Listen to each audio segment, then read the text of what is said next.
everybody. It's that time again. Marvelous talk. We in the house, man. Got my man, Big G. What's happening, Big G? What's cracking, Marvel World? We're in an exciting week, so let's get it in.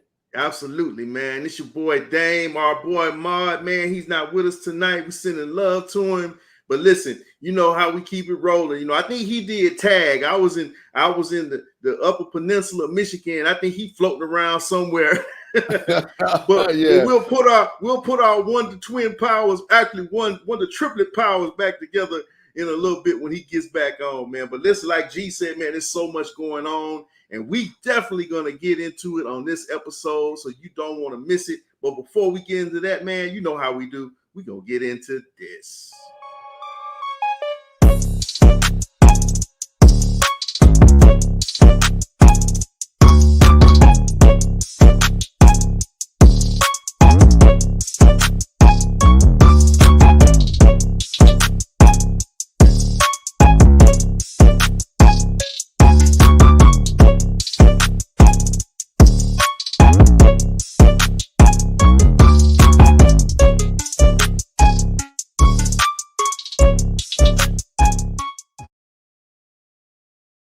Hey, yo, man, I mean, like my man said, this week has been so filled with just Marvel stuff. I mean, they just been like uppercutting us. And I mean, gee, I feel like I've been in a boxing match with Marvel Productions. They just hit me, and I'm just going down for the count, bro.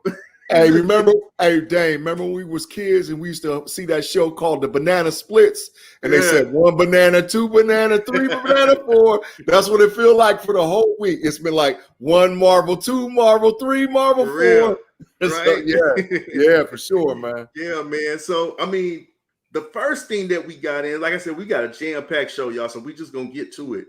But the first thing that we got hit with was the Eternals, the final trailer. Now, we've been getting little snippets, but we got the final trailer of the Eternals, man, and it was awesome. Gee, what did you think of that? And tell me some things that popped out to you that you think that the people should be aware of going into this movie, because a lot of people, they're like, who are the Eternals? We don't know in the world who these people are.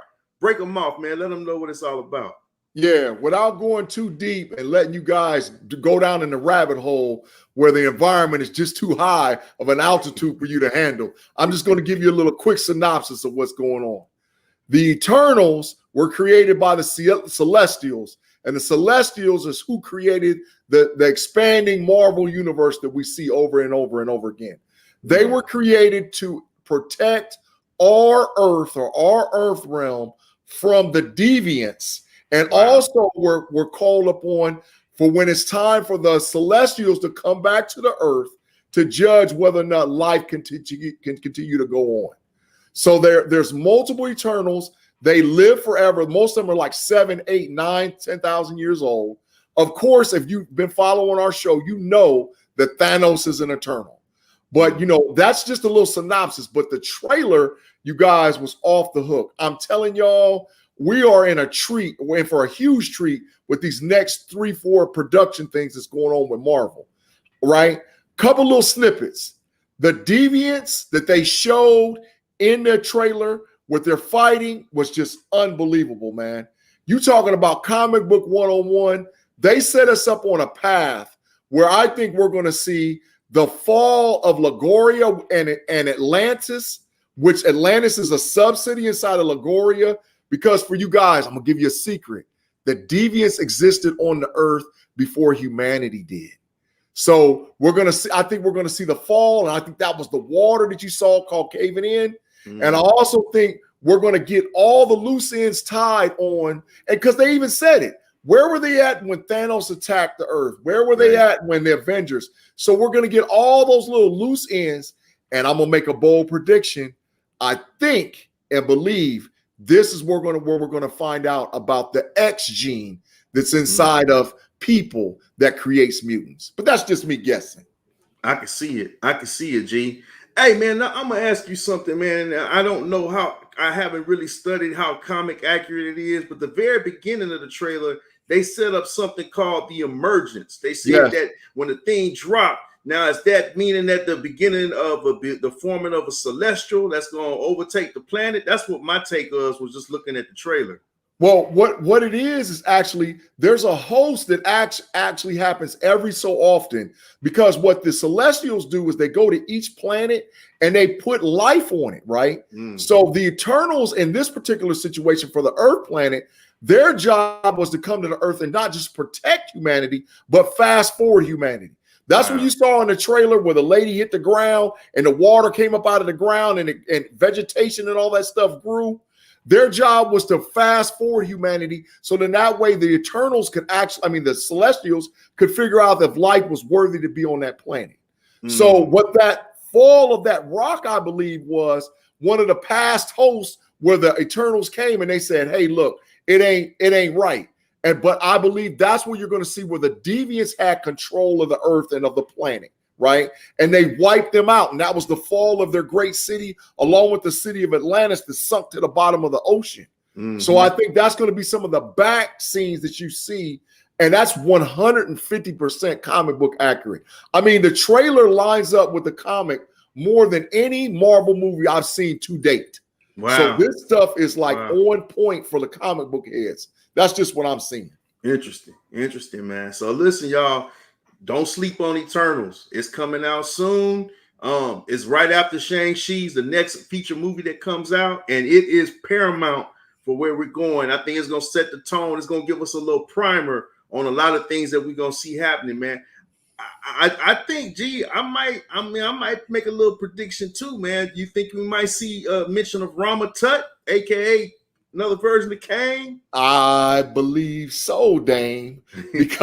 Because you got to remember that the Eternals help fast forward humanity. So we've already seen the shots of Mesopotamia, in there. We've already seen shots of pyramids and whatnot. So if they were fast forwarded, and also you got to know that in Saban-Nur, right, who we know as Apocalypse, stole the shuttle from the Eternals to capture their technology and combine it with his mutant ability. So they have to have some crossings with Rama Tut, because Rama Tut was the Kang that went back to get in Saban-Nur and bring him and to make him his heir, right? So you're going to see crossings of Rama Tut in Saban-Nur, the Eternals. We might even see the conception of Prince Namor. So I think the Eternal, because he's tied to Atlantis, right? So I think we're going to see a lot of setup things or backdrop things that's going to give us enough Easter eggs and enough content to know in which direction Marvel is heading off of the Eternals movie. Man, I'm excited about it. I know it's going to be off the chain. And speaking of, we're going to continue rolling with the next little hit that they just came out of nowhere with a left hook with this one. And it was Shang-Chi, man. Shang-Chi and the Legend of the Ten Rings, man. Dude, I am hearing some amazing stuff about this movie. They're saying that this could be probably one of the best Marvel movies that we've seen in a long time. And I'm talking about since maybe the Black Panther. So, man, and the reviews are coming in left and right, man. And people, they're saying, I heard one lady, I was watching the review today because CinemaCon is going on right now in Las Vegas. Right. And they had a screening of it there. And this lady, man, she literally said, now this is an actress, but she's also a reviewer. She said that this movie is the best movie of 2021 to date. Yeah. Dame, I'm with it. Like you said, the review embargoes have already lifted, and they're not leaking information to us, but what they are saying over and over and over and over again, that this is the best action movie that's ever been put forward as far as the MCU. So if that's the case, you got to think, we're talking about this thing is better than Avengers Endgame. This thing is better than Avengers Infinity War. This thing is better than Captain America Civil War. And this thing is better than Black Panther, which all had super action fight scenes and all whatever else. Yep. And we're going to see something that's going to make all those other ones get put to shame. Oh, man, I'm excited. I'm excited. But Shang-Chi is that type of guy. But I got a little theory I want to drop on you guys, right? I believe that moving forward, Shang-Chi is going to be, if not the most pivotal character, one of the most pivotal character for the formation of the new Avengers team. And the reason why I believe that is that 10 rings, is it magic? Is it technology?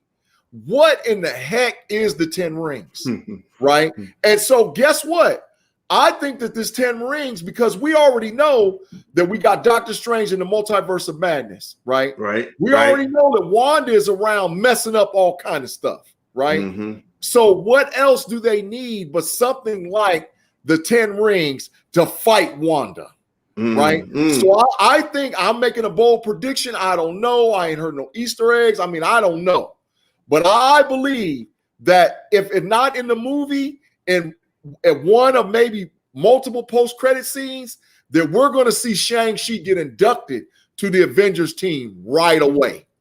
Right? I believe it. I'm predicting it, and I'm saying it on Marvelous Talk that Shang-Chi is going to be one of those first foundational members of this new Avengers team. Yeah, I believe it too, G. The way they've been showing like the latest TV spots and trailers, they've been showing like the old Avengers. Like they're showing, like they're saying that your story was taking place at the same time that these guys' story. And I'm like, so they comparing him literally to this realm of Avengers that we've seen. So his arc is very important, man. I totally agree with you, bro. Yeah.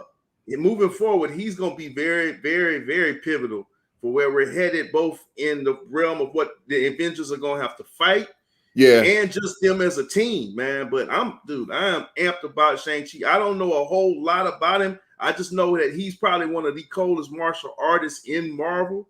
Yeah. And man, and that's what they're saying. They're saying that the action is off the chain, the martial arts fights. The same dude I think that did the fighting for the Matrix is the one that they got to do the fighting for this one, man. So, and not only that, they said the story is off the chain too.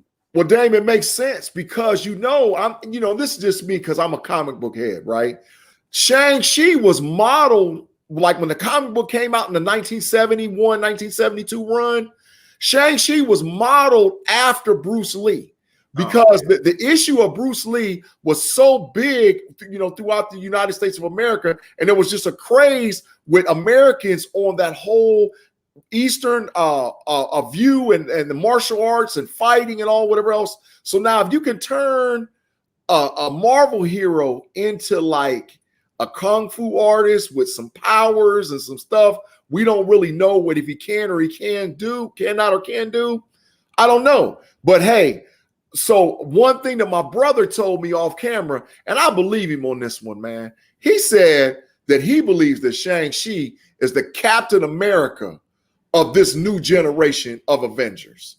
He believes he's the pivotal guy that's going to tie all the stories together. So I'm buying what Maude is saying at this point. Yeah, could be, man. Most definitely. I can see it. I mean, just the way they're hyping him up and the way they're like positioning him, he just seems like one of these guys that can rally people like Steve Rogers did. You know what I'm saying? So, and honestly, man, we had our character that we got to see with Black Panther, man. So I'm excited for my Asian brothers that finally got some representation of themselves on the big screen, and it's gonna set the tone for everything. And so I'm just excited about all of it, man. I hope he's got something like Wakanda Forever, that everybody can relate to, man. Yeah, I'm cheering for that for all the Asian brothers, man. Absolutely, man. Awesome. So now we're gonna get into what we've been chewing on, what we've been letting y'all know about every single week for the last 2 weeks. And so what we're gonna stay parked at for a little while is episode 3 of What If. What If, man. We got my man Tate. Before we get into that, my man Tate is asking, why does the multiverse open and who's responsible for it? I got the answer to it, Tate. It ain't just one guy. It ain't just one event. It ain't just one thing. We've seen so far that with the trailers that's been dropped and the information from What If and from Loki, everybody was saying that Wanda's the one that cracked it. Then everybody was saying it was Loki the one that cracked it. And then everybody thinks, oh, no, Spider-Man done cast his spell and he's the one that cracked it. I'm telling you, it ain't going down like that. All you got to do is listen, because we're on What If to see what if the guy who Isan the watcher, Isan says that what happens when we think as time and space as linear.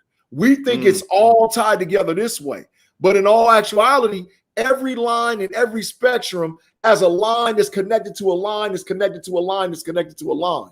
So what happens, or what if there was a whole bunch of simultaneous events that happened that did crack the multiverse open, including female Loki, which is the Enchantress, often the one above all, and Spider-Man asking Doctor Strange, or what we perceive Doctor Strange, cracking up on a spell, and along with what Wanda did by getting her hands on hold of the black hole. So I don't really know which one it is, but I think they're culminating events that laid on top of each other. Absolutely. Totally 100% agree with you, man. It's like you say, G, it's a habitual line steppers across the way. without a doubt. They line stepping. Man. Yeah. So back to what we was going to get into. We're going to get into now is episode 3 of What If. Yeah. What if the world lost its mightiest heroes? Man, G, I don't know about you, man, but this one was pretty deep, bro. I mean, the way they set it up, it was pretty deep. Yeah. And one thing that now I want to say this, because me and you said it, and I think Mar didn't agree with us, but I think after watching this one, you can't help but agree. These episodes are connected, bro. Yeah, without a doubt. They're not just one-offs, because, and I'm just throwing it out here, we had a scenario in this episode where all of the Avengers got axed. Right. They got axed. Right. All of the main players. Except for one, but we'll talk about it. Except for one. Yeah. So what does that mean? That means Nick Fury has to find backups. Yeah. And we've seen a few of the candidates that can be the backups. Yeah. I mean, it definitely is the episode, but when you saw, our theory is that because they're all connected, and the reason why is because they've already been told, or we've already been told by Kevin Feige, that this stuff is canon. So there has to be linkage, not just to each other, but linkage to the MCU as we know it. So there's no way that they can't be cracked off, one over here, one over here, one over here. All of them got to connect in one capacity, because remember, there's multiple watchers. So we got this one watcher watching all these realities, right? And this is what he's seeing. So they have to be interconnected, But like you said, the big spin, I mean, hey, we get Black Widow, man, how they killed the Incredible Hulk was just off the hook. That was crazy. Black Widow, the Incredible Hulk, Hawkeye, Thor, and Iron Man all killed. And I don't want to ruin it for y'all. Well, I guess I will, because it's spoiler talk. This is if you ain't watched it by now, you need to go check it out. Who kills him is Hank Pym, who now is not Ant-Man, not Giant Man, not Goliath. He's Yellow Jacket, and he's crazy, and he's off because his daughter was killed because she's a S.H.I.E.L.D. agent, and she was killed in the line of duty of being a S.H.I.E.L.D. agent. So now he ain't lost the wife, he lost the daughter, and it made him go ballistic. So but think about it. He did lose the wife, because they mentioned that he did lost his wife, but then he lost his daughter too. And the way he lost his daughter was he was blaming Nick Fury, because Nick Fury was trying to recruit her, and he didn't agree with that. So it all came like a perfect circle. Like you said, he just went mad, man. Y'all killed my family, all the stuff that I did for this organization, for its establishment, and y'all gonna do this to me. Took my wife out. Now you taking my daughter out, which we know they didn't do that. They were in mission. They want a mission, bro. It's like, come on. Yeah. They object to be casualties of war in a mission. But what's interesting, man, how they did so many spinoffs with stuff that we knew and then all of a sudden it would just go like left. Right. It would just like the whole Tony Stark thing with Black Widow. You think, oh man, she poisoned him. Yeah. It wasn't her, you know. Right. The whole thing with Hawkeye pulling the arrow and thinking, oh man, I didn't do that. And then, you know, the whole thing with Clint. Clint is sitting in the prison. Next thing you know, he dead. It's like, what's going on? So it was ingenious, man, how they just mixed a lot of what we saw and what we've been accustomed to in these movies, and they did a spin on it. So let me ask. Go ahead, G. You know what I tripped out on too, man, is that the original Incredible Hulk movie was produced by Universal and it wasn't a Marvel-owned property. So they took the information from the Universal film of the Incredible Hulk, put Mark Ruffalo's voice in the guy that played the Hulk, and then respun that whole scene with Agent Ross. But by the way, did not have the Abomination there. Yeah. So what was that all about? Because we've already seen the Abomination in the Shang Chi trailer. Mm-hmm. So we've already seen where stuff is starting to cross over left and right. Man. Yep, man. Yeah, man. So what of all the things that happened in the episode, what was the thing that like blew your mind the most? That they was able to kill the Hulk. I mean, come on. I mean, you know, Thor getting killed by an arrow was something, you know, because I'm like, man, it's Thor. He's they even said in the thing that he's 1,000 years blood. His DNA said he was 1,000 years old, but he got shot by an arrow. Yeah. But man, they killed the Hulk can't die, y'all. I mean, I don't know what y'all know about the comic books, man, but when I say that the Hulk's been to hell and back, the Incredible Hulk has been to hell and all the way back. You know, this dude don't die, man. Yeah. So for them to be able to actually kill that dude, oh man, come on, and man. What you call it? What the way he did it, man? He shot them pin particles in him. Yeah, them little discs. He hit the disc on his heart and made his heart start getting bigger. Yep. And it made him basically implode. He implode. He got real big, but he blew up. That was ingenious. Yeah, man, that was crazy. Yeah. Yeah, it was an awesome episode, man. Now, you know, we kind of gave a synopsis, man. And like I said, we encourage everyone go back and look at it. But one thing that stood out to me was the ending. Ending. So we know basically that it was interesting. The two things that happened. If you notice, the Avengers are no longer on the scene. They're not a challenge to Loki, who basically just kind of slides into ruling, with no opposition. He got his army positioned in front of the United Nations, and so he just the same speech that he gave in the Avengers about people being ruled, it was their nature. He's giving it on national TV. No opposition. He's in charge of the world now. You know, he's in charge of the world. So, you know, but you're right, Dame, how they tied it all together. And they tied like 5 movies all into each other. Yep. But like you said at the end, and then like I said, if you ain't watched it by now, shame on you. At the end, Carol Danvers shows up as Captain Marvel talking about where's the fight. And her hair is long down her back now. So what in the world happened?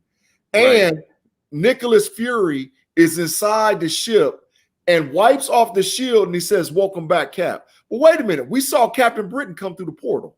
So how can Captain Britain, who took the super soldier formula, be alive at the same time, same place? Because we got the backdrop story. She got the formula.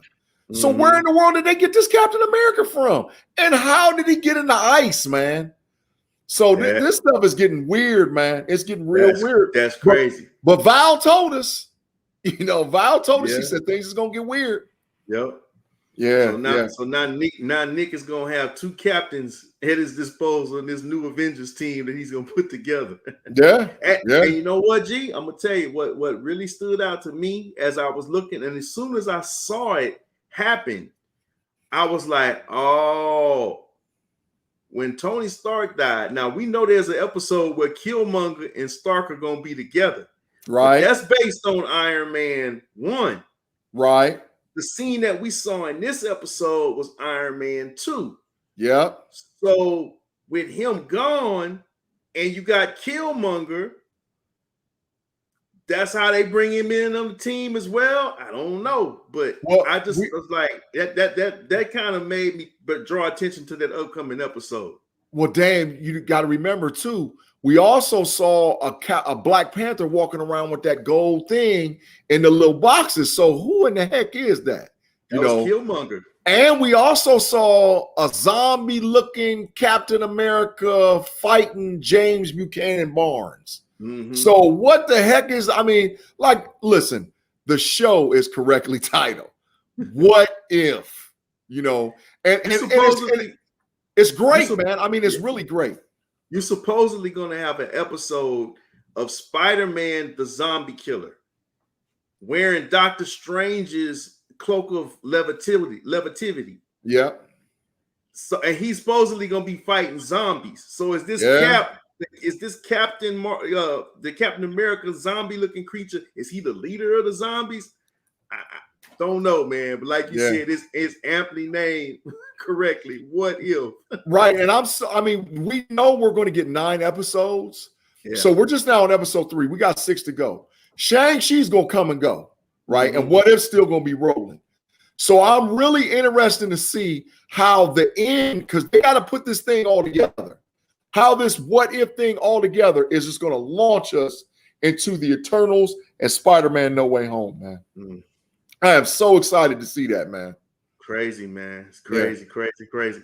So definitely, y'all, go watch. If you haven't seen the other 2 episodes, I would strongly encourage you, go back and look, because I think that they're building. They're like laying a tapestry, and the watcher tells us very, at the very beginning of the intro, it's a prism. We're looking at a prism, and a prism, it's got multifacets, but it's connected. It's one. You know what I'm saying? So don't think just because it's like I had to get on my kids on it. Like, if this a cartoon, it's animated, but it's still awesome. The story, every aspect of it, man, it's just a great fit for where we're looking at right now in Marvel and where we're headed in the MCU, man. So I'm excited about it, bro. Definitely. Yeah, for sure. It's canon.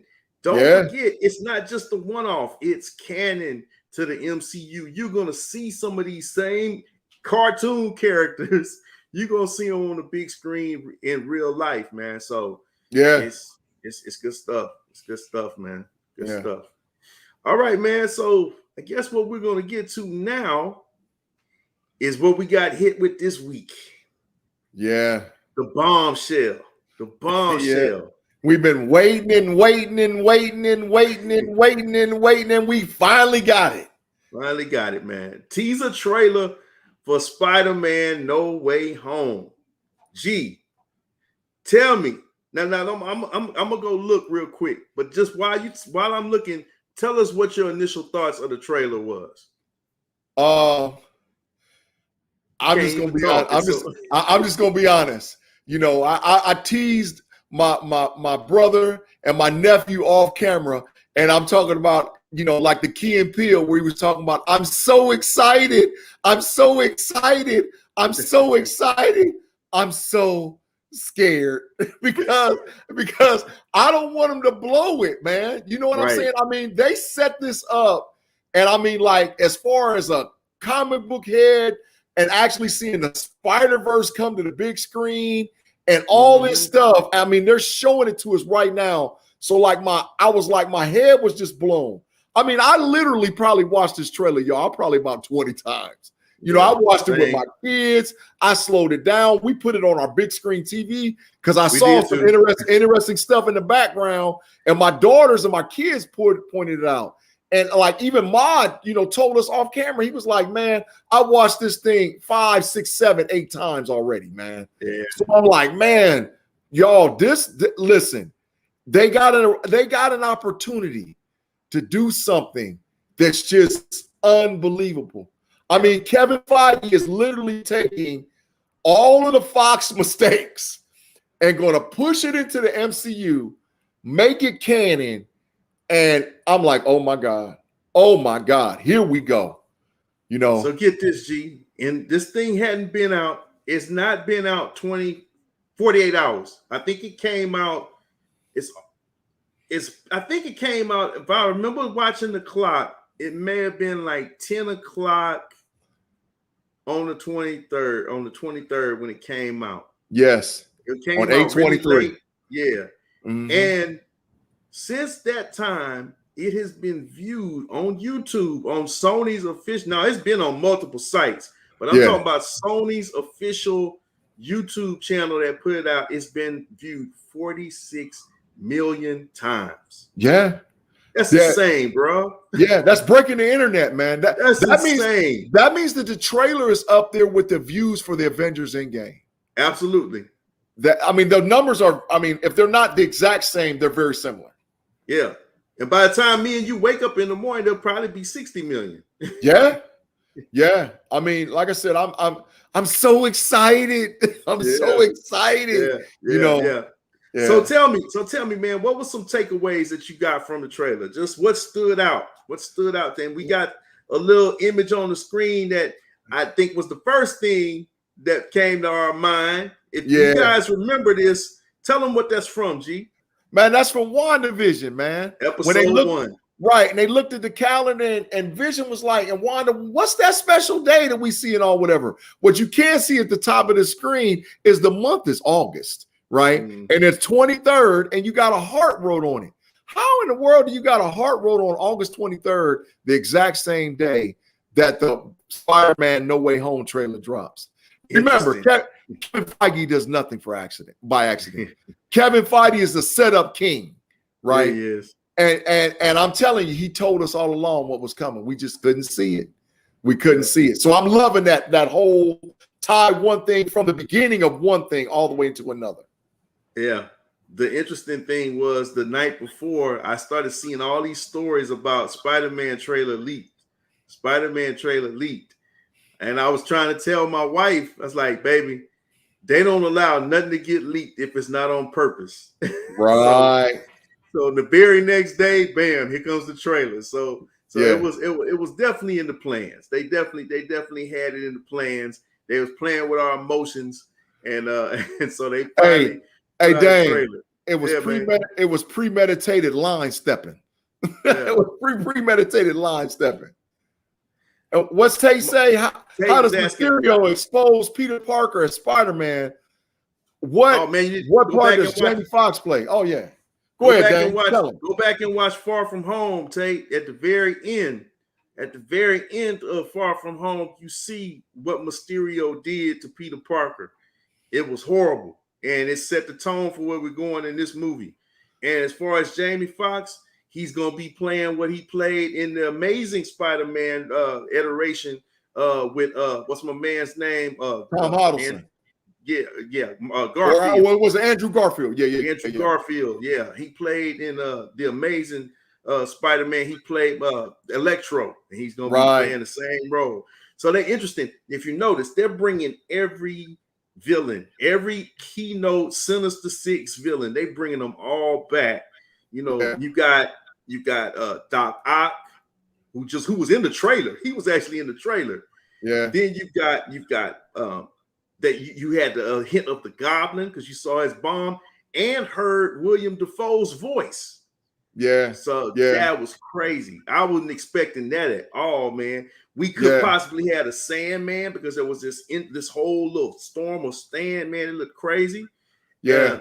Man, yeah. So you got a lot of people that they bringing into this film.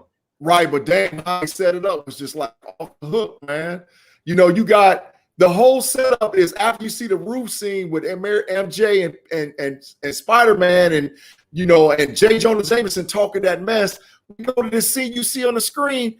What in the heck is Doctor Strange doing at 1776 Blackguard Avenue in the middle of the Sanctum Sanctorum with snow everywhere? What is really going? Because remember, this movie or this timeline is 8 months after Spider-Man Far From Home. So they've been snapped back for a while. Doctor Strange would have had a year plus to fix everything. So why is he walking around in the middle of snow and Sanctum Sanctorum with a fire blazing in a coat with his thing over the top of him, man? Come on, man. That's unbelievable. You know, and like that makes me think, is this guy really who we think he is? But we'll talk more about that, Dane. He did seem rather strange, pardon the pun. He didn't seem like the normal Stephen Strange that we're used to. Very serious, very, you know, on top of things, just the whole wink thing. It just was real odd, man. And it's like the whole thing with the snow. Are they like having like a spell to just make it like wintertime because he looked comfortable. He don't look like he's like freezing. He got the jacket that, you know, it made out to be like his uniform. Yeah, man. So it's a weird scene. And then you got Wong. Wong is like, before he's leaving with his bags, he's like, hey man, look, don't do that spell. Because Peter's like, I need you to help me, you know, help me get this monkey off my back of being exposed. I need you to help me. And he's like, hey, don't do that. And Wong is heading out, man. So what you think the deal is with that, G? Where's Wong headed? Wong done said, man, y'all excuse my French, to hell with you, Stephen Strange. He's up out of there. And we can see where he's going because in the picture, if you look inside what was cast for like the little sling ring, that's the same setup where all the sorcerers go and train where they were at, as far as, you know, the what was the main lady called that passed? I always forget her name. The ancient one. That's right there in the backdrop. You can see the rail for everything where they battled and they fought. So he's going to that place maybe to get ready for that battle where we see him fighting the abomination, man. You know, you know, it's something is going on. But the thing about it is, man, why in the world was Strange and Wong be fighting each other? These brothers are brothers from another mother. Yeah, I that part I can't figure out, man. Something is going. Something obviously is happening with them that Wong is sick of him. And once again, it bothers. What is wrong with Doctor Strange? Why is he acting the way he's acting? Could he be in an imposter? Could he be from another dimension? Could he be a scroll? I don't know, man. There's so many things, but it just don't seem like the normal Stephen Strange that we saw. Everybody's saying that. That's what everybody seems to be saying about this. Is it Mephisto? Did we finally find him? Is he finally here? Is it Mephisto? You know, because you know the storyline of what we've seen so far follows that whole comic book montage of Spider-Man One More Day. One day or one more day. That's what I mean. It's following that. He makes a deal with Mephisto in that one. Who's posing as Doctor Strange, right? So, and we've already seen in the What If thing that we see two or three different versions of Doctor Strange. Yeah. Right. So, I mean, I don't know. Could it be that Wanda Maximoff done cast a spell now because she's the head sorceress or head magical thing? Now she's got him under her clutches and her spell. And now Doctor Strange wants to unleash total chaos on the earth. You know, I mean, what is really going on, man? And Peter Parker is just getting used. I mean, I don't know, man. It's a lot going on just from that little scene and knowing we know already. She is connected. She is connected to the Doctor Strange Multiverse of Madness movie. She's gonna be one of the if not the key villain in it. She's already been said. So that's a good point. I didn't think about that one, but that's could be. Yeah, could be. She's been messing with that dark hole. And in this scene, we saw.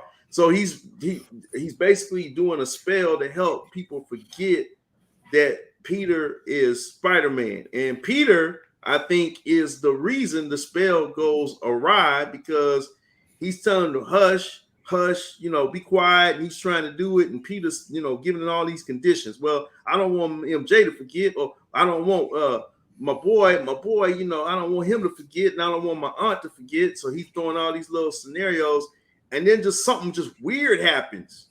Yeah, like it's a glitch or something. And man, out of that, from the rest of the trailer, we see all kind of chaos start breaking forth. Yeah, you know, and on that table, man, there was a whole bunch of like little animal characters and creatures and all whatever else. And I told mine this off camera. Man, one of them is a cat. One of them looks like an elephant. One of them looks like a gorilla and a giraffe. Well, we already know what a cat and a gorilla is. A cat is Boss. Right. We already know a gorilla is Anuman. So what is Doctor Strange playing with? Because we ain't never seen that little table that looks like a chessboard from Star Wars before. You know, right? What in the heck is that? And where in the how can Stephen Strange get it? And even more so, does it look like that this dude done pulled a hair out of Peter Parker's head to cast a spell? Yeah. You know, but just like how he did Thor and how what you call it, Agatha Harkness did to Wanda. Yeah. I mean, so if that's the case, now Stephen Strange, why are you using dark magic? Why are you using black magic? Because that ain't you, bro. What are you doing? So you know, I don't know, man. I don't know, dang. And like I told Maud this the other day, what really bugged me and still bugging me is why would he? Now you know how serious Doctor Strange was about the Time Stone, man. I let all y'all fools die before I get that. But he's willing to use his magic for something like this. It just seemed like off. It don't seem like his character to do something like that, man. So really strange stuff going on. Yeah, and you know, like on this next scene that we're showing y'all, you know, how in the world did Doctor Strange get back the Eye of Agamotto? Because that was the thing or the relic that held the Time Stone. You know, so all of a sudden, this Joker's got the Eye of Agamotto, and then even more so, what the heck does Peter Parker got in his left hand, man? What is that? We've never seen that before. Is that a reference to that how they're trying to get and capture all the people? Or, I mean, I don't know what it is, man. I'm just as lost and confused. But why now is Stephen Strange knocking Spider-Man to the astral plane? What? Because you got to remember, the only time you really get knocked to the astral plane as far as the MCU is concerned now is it's like a timeout. It's like, let me explain to you what you really don't know or don't really understand. So, you know, he's running around with this casket looking thing. I don't know what it is. And he knocked Peter Parker about his body. And is this a timeout to say, hey, look, bro, let me explain to you what really what's going on? Or because once again, look at that Doctor Strange, that dude look a little evil, man. You know, so I don't know what's going on here, man. Like, hey, my brother said off camera, man, he said he looks like a good black parent. You know, like, get your behind over here. I told you, get him over here because you keep messing up and acting up. You know, so yeah, man. I'm gonna knock your soul out your body. Yeah, for sure, man. For sure. So yeah, it's a lot going on right there, man. It's a lot. And he ain't never did nothing like that before. Gee, that's what's crazy too. The H1, the only one that's done that. So I'm like, where'd he learn how to do that from? But of course, he is a Sorcerer Supreme. But I agree with you. He looked mad dark in that scene, bro. So I don't know. Yeah. And then we got the black suit, man. That black suit looks boss. I do not think it's Venom. Some people have been predicting it could be Venom. But there's a specific Hot Toy. If y'all are fans of Hot Toys that make some of the best life-size figurines of comic book characters, they put this out months ago. That this suit basically looks like his suit combined with some Doctor Strange stuff, man. It's an amazing. I wish we had the full picture of it so you guys could see the. But I'm telling you, that suit looks crazy. And I guess we're gonna see. And the interesting thing, you see multiple versions of him in different suits. Yeah, thinking like, hey man, why he? Here's another one that we've seen once again in Endgame. Yeah, we saw his other one that you mentioned. When he was getting his soul knocked out of his body, we've seen that one. So all of these different suits, like, man, what's the purpose of him having all these suits? Is he going to need them to fight all of the evil that's coming? Or what's the deal? Yeah, he's even got in a trailer, there's a suit of him, and it looks similar to that Miles Morales picture that you got hanging up in the back, but that's from the nanotechnology that Stark gave him for one of his suits, right? So, you know, and you got to remember, he's got access to all of this stuff because Happy gave him the machine to make all these suits. But these suits right now, except for that black suit, is all showed up in one way, shape, or form or fashion in the MCU. So now Why does he got to do all of this, man? Because, you know, Spider-Man, we know that the one suit, we know from the beginning of Spider-Man getting introduced to the MCU, right? We knew that the one suit had training mode where you take the training wheels off. It's got kill mode. It's got this mode and that mode. There's like 452 variations of that one suit, right? So what in the heck do you need all these different ones to fight these folks for? The one suit really does it all except for the nanotech. Yeah. You know, so I don't know what's going on with Mr. Peter Parker. You know, man. Yeah.